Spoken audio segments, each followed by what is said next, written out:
Lizzie Yarnold now defending her gold medal won in Sochi 4 years ago. 5:21. She's been faster than that, so we know how fast Loling will finish in the time comparison. So, oh, she's got to work, Lizzie.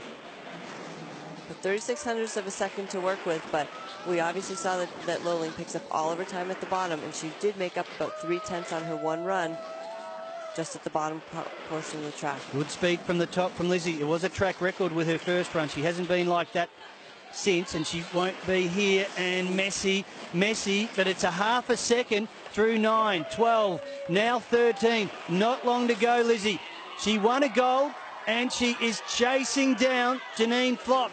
She needs to first off hold out the German. She had a good margin to do it, and she does.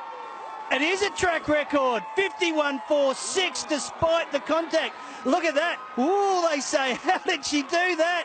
Lizzie Yarnold, talk about a big-time performer.